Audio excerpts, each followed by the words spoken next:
For months, Democrats have asked the Republicans who control the Senate to let us act, while the Zika virus has spread across South America, Central America, and several U.S. territories. For months, we've asked the Republicans who control the Senate to let us act, while more and more American travelers are back in the U.S. after contracting the Zika virus. For months, we've asked the Republicans who control the Senate to let us act, while health experts at World Health Organization, National Institutes of Health, and Centers for Disease Control have begged Congress for the resources to fight this disease. For months, we've asked Republicans who control the Senate to let us act, while more people infected by Zika have developed a debilitating and sometimes fatal condition that damages the nervous system. For months, we have asked the Republicans who control the Senate to let us act, while more mothers infected by Zika have given birth to babies with severe brain defects. And for months, we've asked the Republicans who control the Senate to let us act, while the president has been forced to divert emergency funds from other critical areas, including the emergency Ebola response.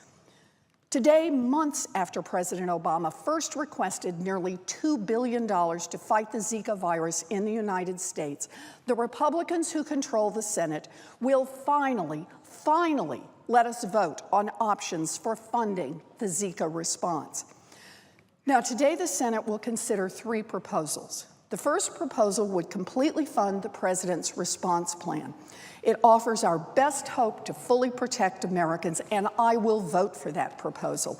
I plead with every senator to do the same, because that's what our nation's experts have said it will cost to limit the sickness, death, and deformity caused by the Zika virus. I know that some Republicans understand this point. Senator Rubio, whose state of Florida is at great risk for local transmission of Zika, recently said this: "I believe in limited government, but I do believe that one of the obligations of a limited federal government is to protect people from dangers, whether they be foreign enemies or the risk of disease outbreak. I don't think we want to be halfway through the summer and wake up to the news that hundreds and hundreds of Americans in multiple states have been infected and we did nothing." Senator Rubio supports fully funding the president's response plan, and I hope it passes the Senate. If it doesn't, it will be because the majority of Senate Republicans vote against it. And if that happens, we will be forced to consider another proposal. The second proposal would give the president half of what is needed to fight the outbreak.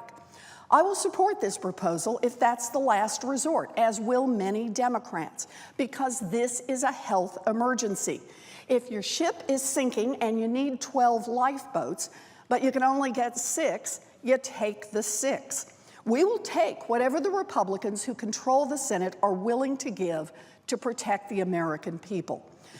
Cutting the Zika funding request in half might give Republicans a chance to tell people how tough they are on spending. And that may be how Republican politics works. But boy, it's sure not how science works. It is not possible to delay a response to a health emergency for month after month without consequences. It is not possible to nickel and dime a response to a health emergency without consequences. Sure, the Republicans' half measure is better than nothing, but an estimated 4 million people are facing the prospect of Zika infection by the end of this year, and a half response is not good enough. Now, the final Republican proposal is even dumber. It would not only give the president about half of what is needed, but it would cover the cost by gutting the Prevention and Public Health Fund, which provides significant support to local public health departments all across the country. You heard that right. Some Senate Republicans think the best way to fund America's emergency response to the Zika virus is to rob from America's frontline responders who help identify and track infectious diseases like the Zika virus.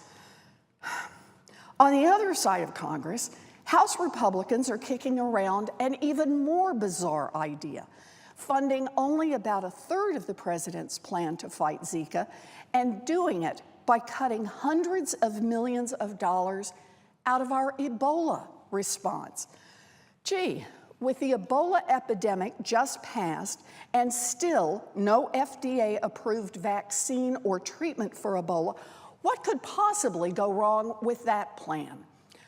I simply do not understand the Republicans. The responsible thing to do, the rational thing to do, is to invest the resources needed to stop the Zika threat in its tracks, and to invest in more science and public health infrastructure so that we're ready when the next crisis comes.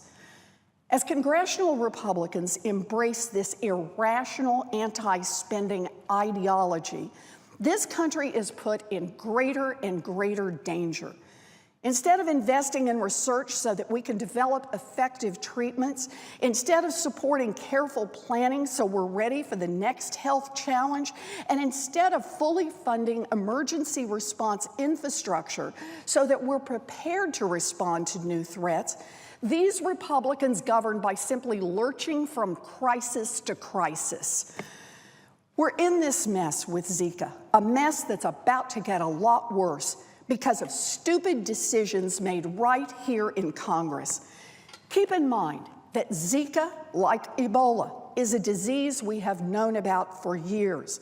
But our ability to do the necessary research to eradicate these threats has been undercut by Republicans' desire to make more and more and more budget cuts, even when they put the health of Americans in danger.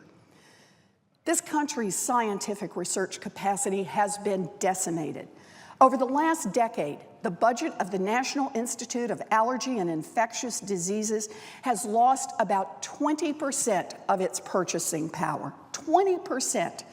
The Prevention and Public Health Fund that helps build the infrastructure needed to prevent people from getting sick and to shut down outbreaks like Zika has been on the Republican chopping block year after year after year. Here's the bottom line. Our doctors, scientists, and health officials need our complete support in fighting this virus. They've told us how much money they need to do that. The less money Congress gives them, the more people will be hurt by the Zika virus. More babies with heartbreaking deformities, more adults with devastating illnesses. The Zika virus does not care what politicians in Washington decide is politically expedient. The virus is coming, and if Republicans block Congress from protecting the people of this country, then Republicans must accept responsibility for the devastating consequences.